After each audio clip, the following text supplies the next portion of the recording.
Students, सबसे पहले तो अगर आपको मेरे वीडियो पसंद आ रहे हैं तो आप प्लीज़ मेरे चैनल को सब्सक्राइब कीजिए, लाइक कीजिए, शेयर कीजिए एंड कमेंट कीजिए कि आपको मेरा वीडियो कैसा लग रहा है। देखिए, लास्ट टॉपिक में मैंने अपने वीडियो में आपको बताया था structure of root and pathway of water के बारे में। नाउ आज हम डिस्कस करेंगे प्लांट वाटर रिलेशन का ही टॉपिक है, एब्जॉर्प्शन ऑफ वाटर।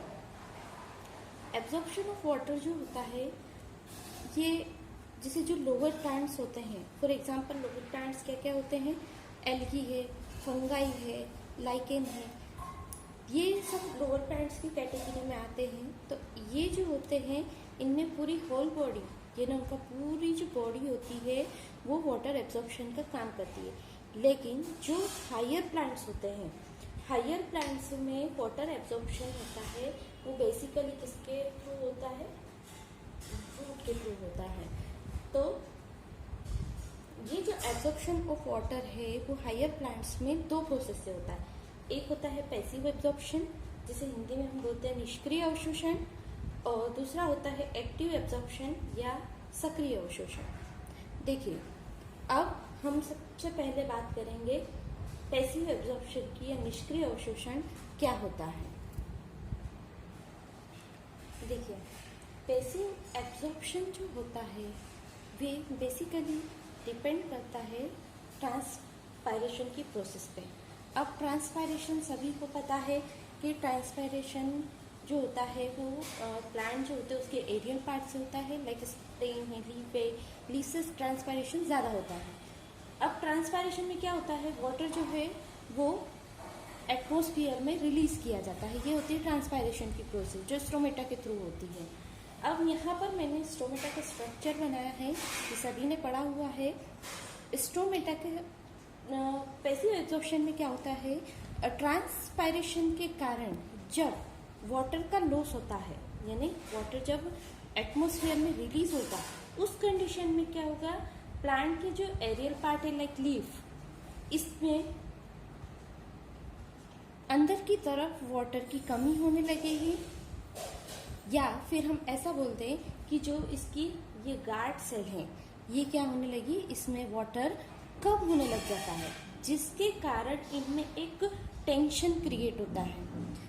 इस टेंशन से क्या होगा, जो वाटर की जो स्टोमेटा की बाहर की सेल है, जैसे फॉर एग्जांपल सब्सिडियरी सेल, और इसके बाहर होती हैं मेसोफिल सेल्स, तब इस टेंशन के कारण जो स्टोमेटा है उसकी गार्ड सेल में जो वाटर है वो किसके थ्रू आएगा, मेसोफिल सेल से सब्सिडियरी सेल में, एंड सब्सिडियरी सेल से कहाँ आ जाएगा, गार्ड सेल में आ जाएगा। ये जो टेंशन क्रिएट होता है, इस टेंशन के कारण एक फोर्स होता है, या नीचे की तरफ से एक फोर्स लगता है जिसे हम ट्रांसपायरेशन पुल कहते हैं, ट्रांसपायरेशन पुल फोर्स कहते हैं, जिसके कारण क्या होगा, जो रूट होगी वो नीचे से वाटर को, देखिए यहाँ पर डायग्राम में ये पुल क्रिएट होगा, ट्रांसपायरेशन पुल, और यहाँ से फिर वाटर को एब्जॉर्ब करने का काम करेगी। तो ये होता है हमारा पैसिव एब्जॉर्प्शन। इसमें बेसिकली एनर्जी की रिक्वायरमेंट नहीं होती है, या एटीपी की रिक्वायरमेंट नहीं होती है। अब बात करते हैं हम एक्टिव एब्जॉर्प्शन की। देखिए, एक्टिव एब्जॉर्प्शन में दो थ्योरीज दी गई है। पहला है osmotic theory of active absorption, और सेकेंड है non osmotic theory of active absorption.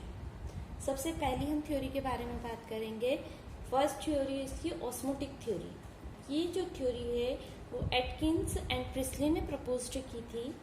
According to this theory, यानी इस थ्योरी के अनुसार अगर हम बात करें, तब क्या होगा कि जो वाटर होता है अगर रूट में से एब्जॉर्ब हो रहा है, वाटर रूट के थ्रू एब्जॉर्ब हो रहा है, तो वो एक ऑस्मोटिक ग्रेडियंट के द्वारा एब्जॉर्ब होता है। देखिए, सबसे पहले क्या होता है, सभी को पता है कि रूट जो होती है वो वाटर को एब्जॉर्ब करती है, आसपास वो सॉइल को बांधे हुए रखती है। क्या होता है, जब जो रूट हेयर है, इसमें आपको ये लार्ज वैक्यूल दिखाई दे रही होगी जिसके अंदर सेल से भरा हुआ आता है। ये जो सेल सेप है इसकी कंसंट्रेशन जो होती है वो हाई होती है, और यहाँ पर जो सॉइल वाटर है उसकी जो कंसंट्रेशन है बाहर की तरफ उसकी कंसंट्रेशन लो है। इस कंडीशन में क्या होगा, जो सेल सेप होता है यहाँ पर, इस सेल सेप की जो ऑस्मोटिक प्रेशर होता है वो क्या हो जाता है, हाई हो जाता है, जिसके कारण उसका डीपीडीबी, क्योंकि ऑस्मोटिक प्रेशर और डिफ्यूजन प्रेशर दोनों इक्वल होते हैं, डीपीडी इक्वल होता है, डिफ्यूजन प्रेशर डिफिसिट इक्वल होता है ऑस्मोटिक प्रेशर के। तो क्या होगा कि जब इसकी कंसंट्रेशन बाहर हाई होगी तो इसका ऑस्मोटिक प्रेशर भी हाई होगा, और इसका ऑस्मोटिक प्रेशर हाई होगा तो इसका डिफ्यूजन प्रेशर डिफिसिट भी हाई होगा। अब जो सॉइल वाटर है यहाँ पर क्या होगा, इसका जो डिफ्यूजन प्रेशर डिफिसिट का और ऑस्मोटिक प्रेशर है यहाँ पर कम होगा, जिसके कारण से क्या होगा, एंडोस्मोसिस की प्रोसेस होगी और बाहर का वाटर जो है वो अंदर की तरफ आने लगेगा। इस कंडीशन में जब बाहर का वाटर अंदर की तरफ आया है, देन तब क्या होगा कि पहले बाहर की तरफ ओपी और डीपीडी लो थे और अंदर की तरफ ओपी और डीपीडी की कंसंट्रेशन हाई थी, लेकिन अब अपोजिट होगा, बाहर की तरफ ये दोनों कम हो जाएंगे, सॉइल के ऑस्मोटिक प्रेशर और डीपीडी दोनों कम हो जाएंगे, बाहर की तरफ ये दोनों ज्यादा हो जाएंगे और अंदर की तरफ इन दोनों का मान कम हो जाएगा, क्योंकि अंदर क्या हो रहा है, वाटर एब्सॉर्ब हुआ है, जिसके कारण टर्गर प्रेशर इंक्रीज हुआ है। अब क्या हो रहा है कि रूट हेयर में टर्जिडिटी होने के कारण इनका मान कम हुआ, ऑस्मोटिक प्रेशर का, डिफ्यूजन प्रेशर डिफिसिट का मान कम हुआ, लेकिन जो इसकी कॉर्टेक्स सेल है यहाँ पर वाटर की कमी है। तब क्या होगा, यहाँ पर अगेन वही प्रोसेस होगी, osmotic pressure and diffusion pressure deficit, इन दोनों का मान यहाँ ज्यादा होगा और यहाँ पर कम होगा। इस कंडीशन में क्या होगा कि जो वाटर है वो रूट हेयर से कॉर्टिकल सेल में आने लगेगा, और कौन सी प्रोसेस से, ऑस्मोटिक डिफ्यूजन की प्रोसेस से। अब ये आ गया है वाटर, कहाँ पर आया हमारा, इन कॉर्टिकल सेल में आया है।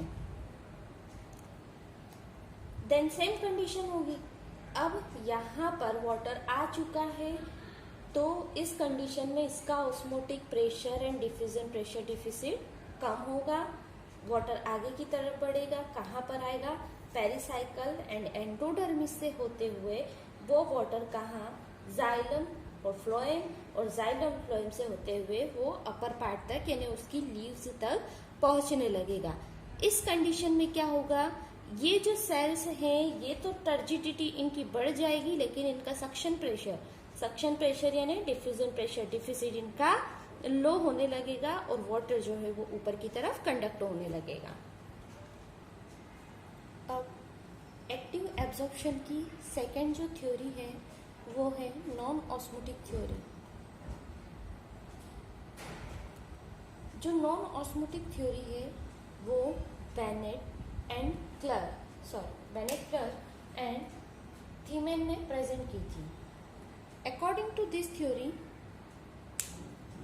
जो वाटर एब्जॉर्ब होता है प्लांट्स में वो अगेंस्ट ऑस्मोटिक ग्रेडियंट, यानी जो ऑस्मोटिक ग्रेडियंट है उसके अगेंस्ट वाटर का एब्जॉर्प्शन होता है, और इस प्रोसेस के लिए एनर्जी की रिक्वायरमेंट होती है, और वो एनर्जी जो है उसे कहाँ मिलती है, रूट में जो रेस्पिरेशन की प्रोसेस होती है उससे यह एनर्जी उसको प्रोवाइड होती है।